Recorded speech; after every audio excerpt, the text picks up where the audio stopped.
How many of you here firmly believe that you work only 8-hour workdays, which is what a typical timesheet asks you to fill?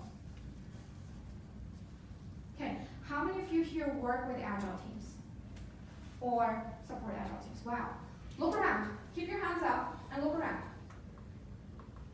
And let me ask the first question again. How many of you work in typical 8-hour days? And now look around. We have one hand up there. You're the lucky one. Okay. So what does that tell you? Is Agile truly making things efficient for you? Yes, you might be delivering products faster to the market. You're delivering better products to your customers. However, what are you doing for yourselves?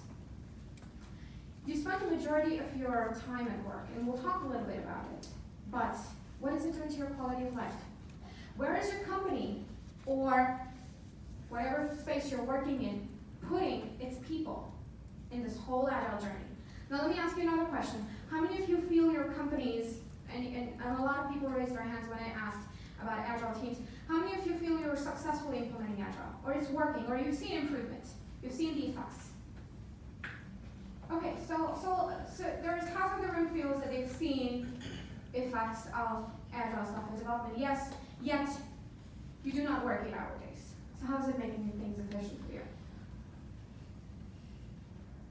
So what can we do to put people up front? So what do we do to ace our Agile game? We've aced the process, we've aced the tools. Let's bring in Jira, let's bring in Rally, let's bring in Git, and replace SVN, and the Jenkins pipeline, that's the new keyword, right? CI/CD and DevOps. You've done all of that. You've pulled in the money, you've gotten everything. You've forgotten your people. How many of you are Scrum Masters? Agile coaches? Okay, project managers? People managers? Okay, what are the rest of you? Developers. So you're part of teams. Team members. Scrum team, Kanban team. You work as part of the team. Okay? So your interactions for the Scrum Masters and the Agile coaches and the people managers, you're being paid to just work out those human interactions. That's essentially what I'm paid with. I'm a Scrum Master. I've been a coach in my past life. I'm usually sitting at the crux of technology and people, right? Or business, in this case, right? And what I'm getting paid for is to resolve these human interactions, how to make teams more efficient.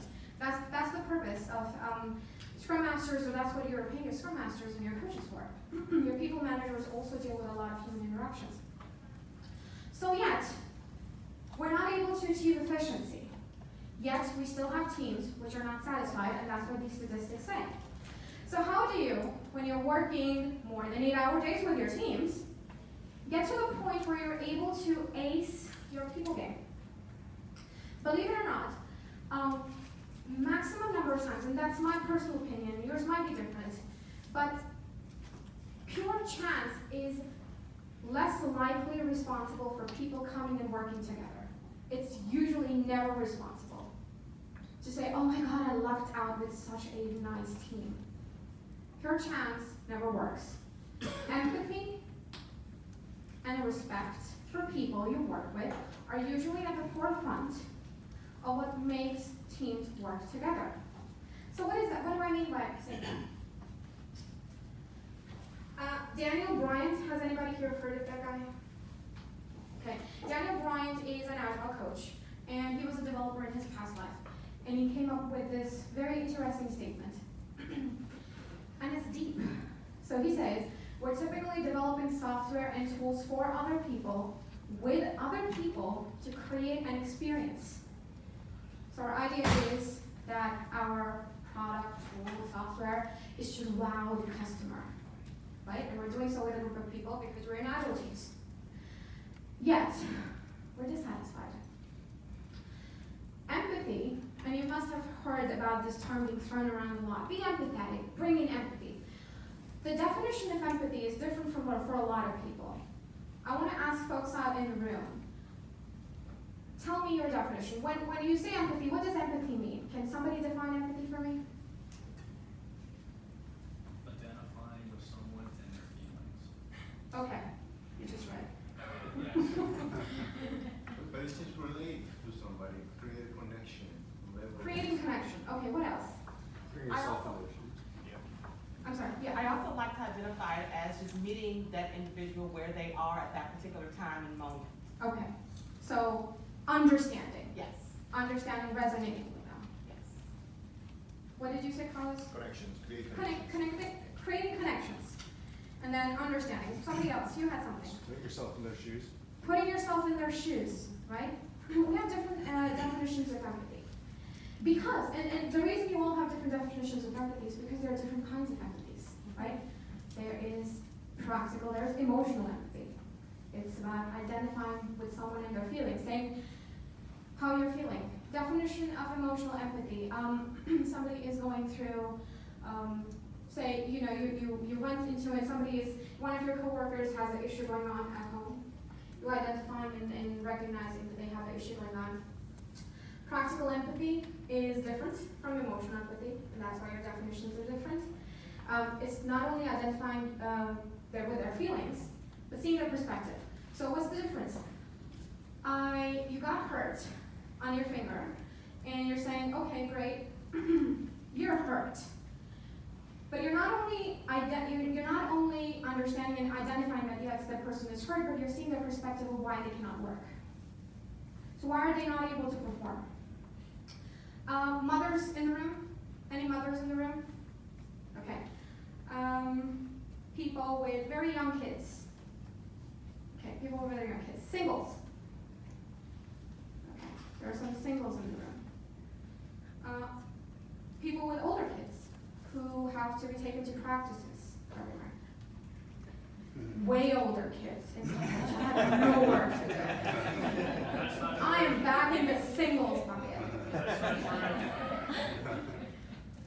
So you see, you all have life outside work. I'd asked an initial question when I said, how many of you have 8-hour days? Very less did. Typically, how long do people work? What is the max you worked? 10-hour days. Anybody 10-hour days? 10-hour days. 9-hour days? 12-hour days. 16-hour days. Oh my God, there's no way it was 16-hour days. So we're around 10 hours, reasonably. Yeah, you're filling your timesheets for 40 hours. After 10 hours, people are going home. People are coming from their homes. Are you truly empathetic towards the style of your teams? Your teams are made up with different individuals, right? There are moms, there are dads, there are people with older kids who have life outside work, so they might have to leave earlier. Are you truly identifying and empathizing with them? So what is happening? Let's do this. Let's try and understand empathy a little better. I want us to practice empathy. The idea is to create an organized chaos in this room. Now, I want you to take a minute to look around and find a person who either A, intimidated you when you walked in, so you didn't like their face, you're like, oh my God, I'm not sitting close to that person. Or B, you don't know that person. It's a complete stranger, you have no idea what you're doing. Blind date. Okay? So take a minute, find a stranger. If you can't find somebody who was intimidating to you, or you didn't, there was no, what is that word? What do they say? The aura didn't match, or I couldn't, the vibes didn't match. So find a person like that. Look around in the room, I'll give you 30 seconds, and pair up. Actually, I'll give you a minute. Do not sit with people who are